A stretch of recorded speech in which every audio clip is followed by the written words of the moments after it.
The call came in at 2:17 a.m., which was already strange, because our dispatch center's non-emergency lines go quiet after midnight, and the true emergencies hit like lightning. Loud, chaotic, unmistakable. This one wasn't loud. It wasn't even a voice at first. Just breathing, close to the microphone, like someone was hiding with the phone pressed against their lips. The screen flashed unknown, and the location field didn't populate, as if the system couldn't decide where the call existed. My name's Mara. I was the overnight dispatcher in a small county that people only pass through on their way to somewhere else. I'd heard prank calls, drunk calls, the kind of panic that makes words collapse into screams. But this was different. The line hissed.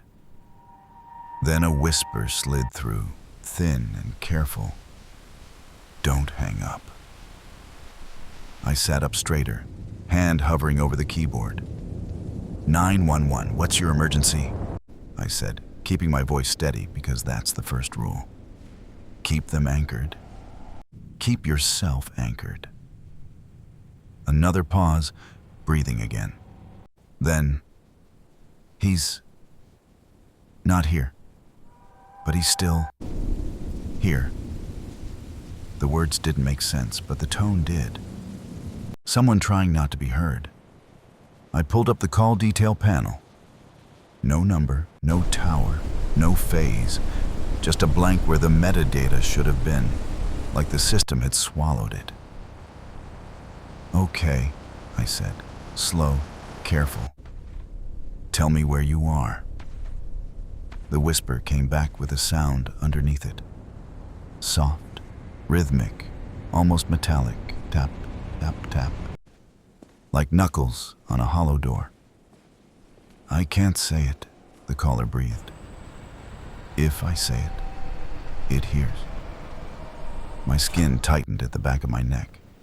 Dispatchers aren't supposed to scare easily. We're trained to filter emotion, translate panic into coordinates. But when the line carries fear that controlled, it lands different. "Is someone with you?" I asked. "Are you in danger right now?" The tapping stopped. Silence so complete I thought the call had dropped. Then, "It's counting." I swallowed. What is counting? A faint electronic chime answered me. One of those little door alerts you hear in convenience stores when someone walks in. A 2-note ding that's meant to be friendly. Here, in the dark, it sounded like a warning. The caller whispered again. "Gate. Code. Changes." Then the line crackled, and I heard a different sound. Distant cars on wet pavement, and something like a rolling door being pulled up. Metal slats rattling in a slow rise. My fingers flew over the keys. I opened a silent assist request to the nearest unit. Flagged it as possible hostage, unknown location, open line. "I need you to help me help you," I said. "Look around. What do you see?" The caller's breath shook. A light keeps turning on and off. I pictured motion sensors, storage corridors, the kind of place that looks harmless in daylight and turns eerie at 2 a.m. "Do you see any signs? Any names?" I asked. "Even a color? Anything?" Another pause, then the whisper. "Blue." Tap, tap, tap. And a pine. That could have been nothing. A mental image, a logo. I repeated it, locking it into my brain. "Blue pine," I said. "Okay, stay with me." The system clock in the corner of my screen ticked forward. 2:18, 2:19. Then, without warning, the entire CAD interface flickered like a refresh. The call timestamp jumped. The same call suddenly displayed as starting at 3:17 a.m. 1 hour later. I stared, confused, then checked the wall clock above the supervisor's desk. It still read 2:19. I felt my pulse thump in my throat. I'd seen glitches before, but not like that. Not a full hour shift. Not on an active 911 line. "Mara?" the caller breathed, like they could hear my hesitation through the wire. "He's coming back." "Listen to me," I said, voice tightening. "I have officers on the way. I need you to stay quiet and stay on the line if you can." The caller's breath went shallow. The electronic chime sounded again. Ding, ding, closer this time. Then a different noise. A keypad beep. The kind you hear when someone enters a code. Beep, beep, beep. A short pause. Beep. Then a motor whine and the faint groan of a sliding gate. My stomach dropped. "Someone just entered," I whispered, not meaning to mirror their tone. "Can you hide?" The caller didn't answer. Instead, the line captured a new sound, soft but unmistakable. Footsteps on gravel, slow and deliberate. Then the quick jingle of keys. My request for units updated. 2 deputies acknowledging, lights off, approaching. I opened a live audio recording, labeling it Unknown Open Line, because something told me this one would matter later. "Mara," the whisper returned, thinner now. "If they ask you the time, don't tell them the right one." My hand froze above the keyboard. "What?" I said. "Who will ask me the time?" The caller exhaled a shaky breath that sounded like a laugh trying not to become a sob. "It's never the right one," they whispered. "It's always changed." Then a voice appeared in the background. Not the caller's, not close to the phone, but near enough that it cut through. A man's voice, calm, almost bored. "You still awake?" he said. The caller inhaled sharply. I could hear them shifting, maybe turning the phone screen downward. "Yeah," the caller whispered. But it sounded like they were speaking to someone directly now, not into the microphone. The man chuckled. "Good," he said, "because I need you to remember the code." There was another keypad beep. The electronic chime dinged like a cheerful lie. And then the call went dead. No hang-up tone, no disconnect message, just nothing. As if the line had never existed at all. I stared at my screen. The CAD entry was still there, but the timestamp now read 3:17, and the location field was still blank. I replayed the last 10 seconds of audio from the buffer, but the system returned an error. File not found. I sat back, cold spreading through my chest. And for the first time in my career, I realized I might have just been speaking to someone from a place the system refused to admit was real. When the first deputy radioed in 2 minutes later and asked, "Dispatch, confirm the start time on that call," my mouth went dry. Outside my window, the county slept. On my screen, a missing hour blinked like a warning.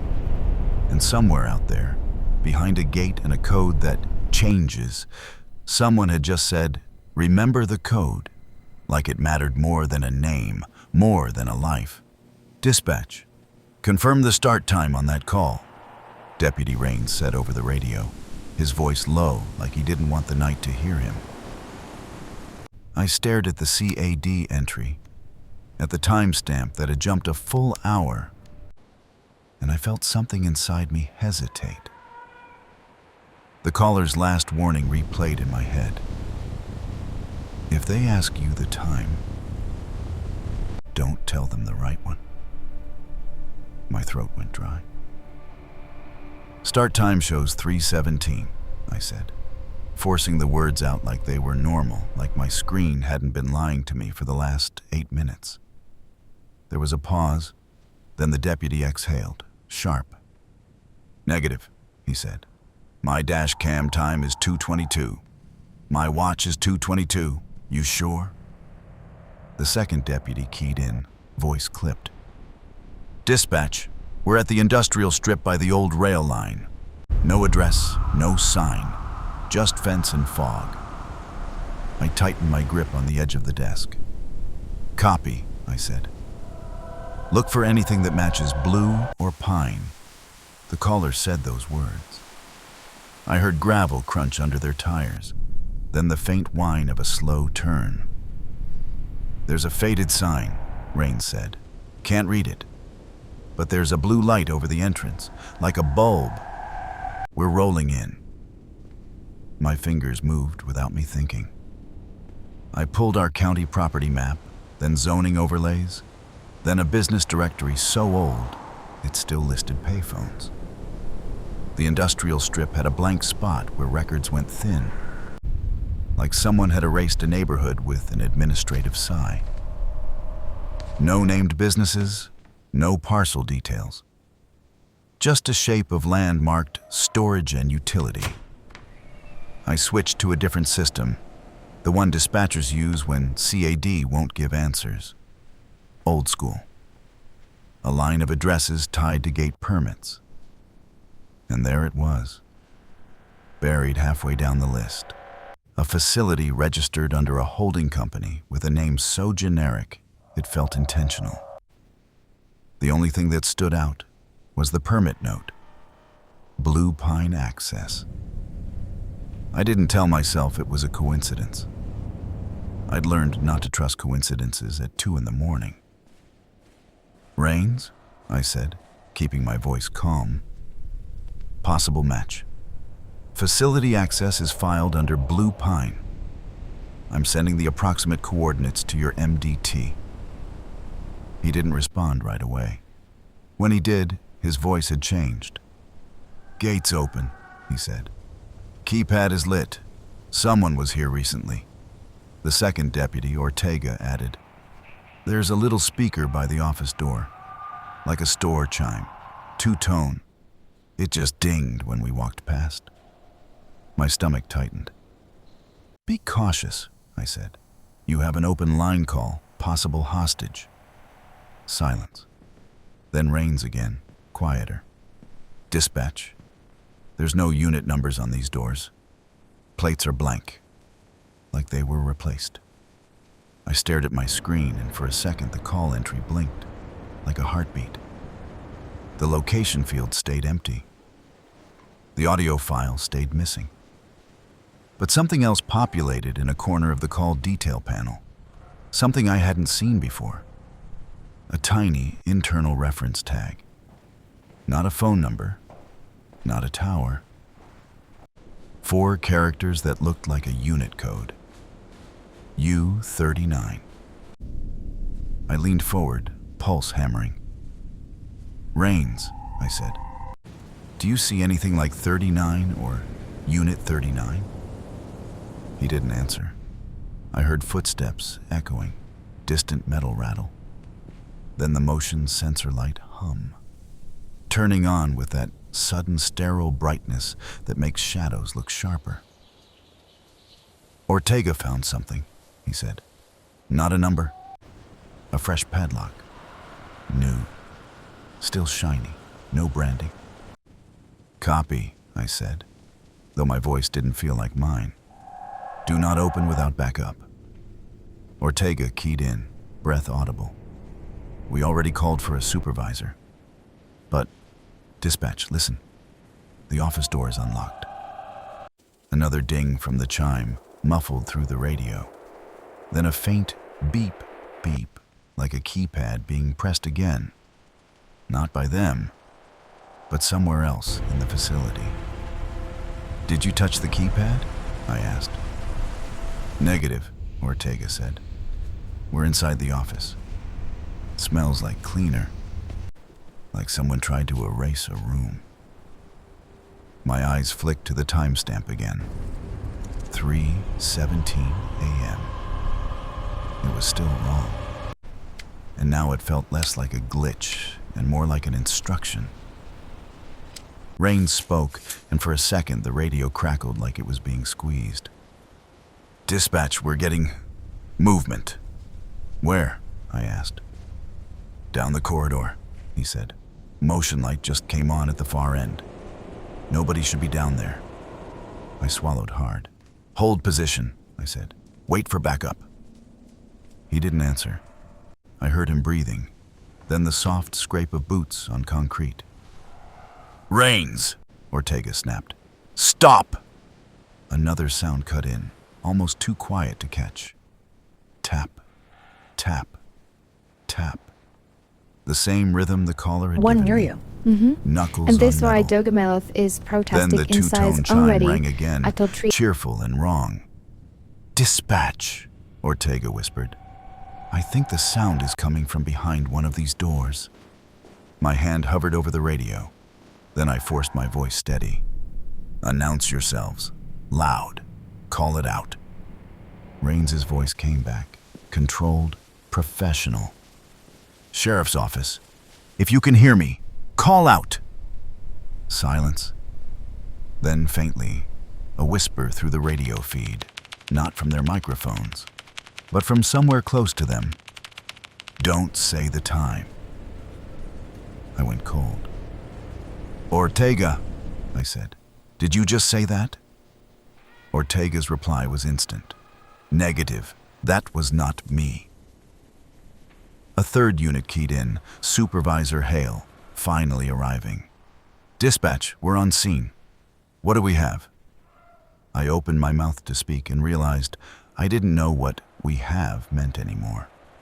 A missing call file. A timestamp that wouldn't behave. A place that hid itself from records. And now, a voice riding the edge of their radios like it belonged there.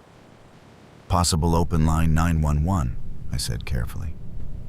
Caller whispered. Mentioned blue and pine. Mentioned a gate code that changes. And warned not to confirm the correct time. Hale paused. "That last part? What?" "Just proceed with caution," I said. "And keep your body cams running." Another crackle. Rain spoke again, and his voice sounded farther away, as if he'd stepped into a tunnel. "We found a door with a new lock. Fresh. Like it was put on tonight. Hale's cutting it." I held my breath. Metal clicked. The roll-up door rattled upward a few inches. A thin line of darkness appeared beneath it. And from inside, so quiet it could have been imagination, came the same rhythm one last time. Tap, tap, tap. Then a whisper, clear enough to freeze my blood. Not through the radio this time, but in my headset, right against my ear, like someone was standing in the dispatch room with me. "Good. You told them the wrong time." I spun in my chair, scanning the empty room, the empty chairs, the rain-streaked window. No one was there. The radio exploded with Hale's voice. "Dispatch, we've got..." The transmission cut off mid-word. The channel went dead. And on my screen, the call entry for the whispering 911 vanished, leaving only a blank space where the night had been. For 3 full seconds after Hale's transmission cut out, the radio channel stayed so quiet I could hear the fluorescent lights in the dispatch room buzzing like insects. Then the static came back.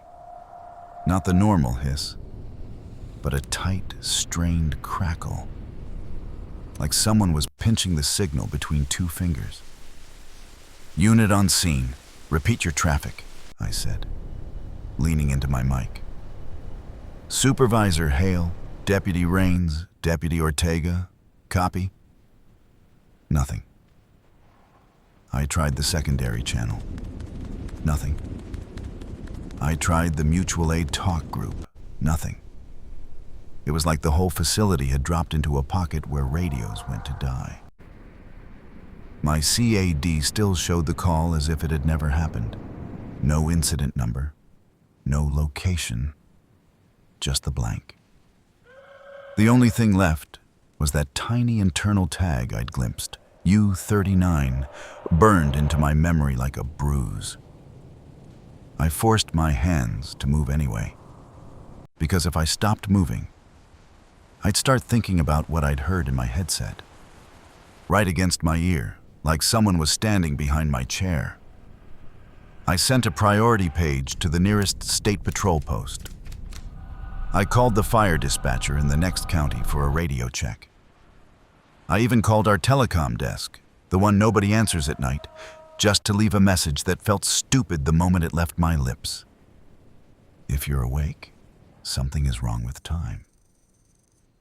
No one picked up. The rain pressed against the window like dark fingertips. On the map, the industrial strip remained a gray smear of roads and parcels with no names. The longer I stared at it, the more it felt like the system didn't want to acknowledge the place. Like it was hiding on purpose. I pulled up a back-end log that regular dispatchers aren't supposed to touch. The kind of thing you only learn exists after enough years and enough weird nights. It was a plain text feed that recorded system events, refreshes, dropouts, time sinks. And right there, at 2:19 a.m., it showed a time sync request that shouldn't have been possible. Not from our servers, from an external address labeled as maintenance. Maintenance isn't scheduled at 2 in the morning, and it definitely isn't initiated from outside county infrastructure. 2 minutes later, the log listed a file creation event for the call audio. And 1 second after that, a deletion event. Like someone had created the recording only so they could erase it cleanly. My skin went cold. I clicked deeper. The deletion was tagged with the same internal code, U-39. A code that meant nothing to the public, a code that felt like a fingerprint. My desk phone rang then. Sharp, sudden, too loud in the empty room. I grabbed it, expecting state patrol. "County 911, I said. The line was silent. Then the two-tone chime rang, not through my phone, but somewhere in the building. Ding, ding. Cheerful? Wrong. I froze, the receiver pressed to my ear. The chime sounded again, closer, like it was moving down the hallway outside dispatch. Ding, ding. My eyes snapped to the security monitor in the corner. Grainy camera feeds of our lobby, our corridor, the staff entrance. The hallway camera showed nothing for half a second. Then the image stuttered and refreshed. The timestamp in the corner of that security feed jumped, the same way my CAD had jumped earlier. And for an instant, the hallway looked longer than it should, like the lens had widened into a tunnel. Then it snapped back to normal. Empty hall. No movement. The phone line finally whispered, so quiet I almost missed it. "You told them the wrong time." I held my breath so hard it hurt. "Who is this?" I asked. But my voice came out thin, like I was afraid of waking something. The whisper didn't answer my question. It asked one of its own. "Do you know what Unit 39 is?" The words were gentle, like a teacher testing a student. My mouth went dry. "No," I lied, because admitting I'd seen the code felt like stepping onto a trap door. The line breathed.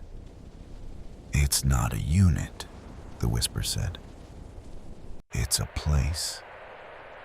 Then the phone clicked, and the dial tone returned like nothing had happened. I set the receiver down slowly, and locked the dispatch room door, something we almost never do because help has to flow in and out. My hands were shaking. I told myself it was adrenaline. I told myself there was a rational explanation, signal interference, a glitch, a prank with good timing. But rational explanations don't make your security camera timestamp jump. Rational explanations don't delete call recordings 1 second after they're created. And they don't put a voice inside your headset when your room is empty. The state patrol call finally came back in. Not on the desk phone, but on my screen. A digital call request that didn't go through the normal queue. It just appeared. The caller ID was blank, but the internal routing tag flashed before it auto-answered. U-39. No, I whispered. More to myself than to anyone else. But the line was already open, static. Then, faintly, a radio transmission.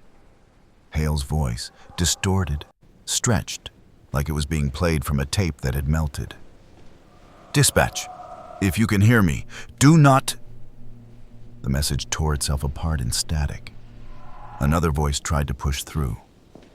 Ortega. Mara, listen, time, cut. Then a sound I recognized from the first call, the sound that made my spine tighten. 3 soft taps. Tap, tap, tap, and after the taps, a beep, beep, beep. Like a keypad taking an input, the line stayed open, breathing. I realized with sick clarity that I wasn't just listening anymore. Whatever this was, it was using my systems as a doorway. My screen flickered again. A new window popped up. No title bar, no icon. Just a single line of text in a sterile system font. It wasn't a message from CAD. It wasn't a chat. It looked like a command prompt. And it displayed 7 digits, spaced like a code. I stared at it. It felt like the caller's earlier warning made sense now. Gate, code, changes. The digits blinked twice, then rearranged themselves into a different set, like the code was alive. I reached for my phone to call my supervisor at home, but my signal showed 1 bar, then none, as if the building itself had become a dead zone. The 2-tone chime rang again in the hallway, closer than before. Ding, ding.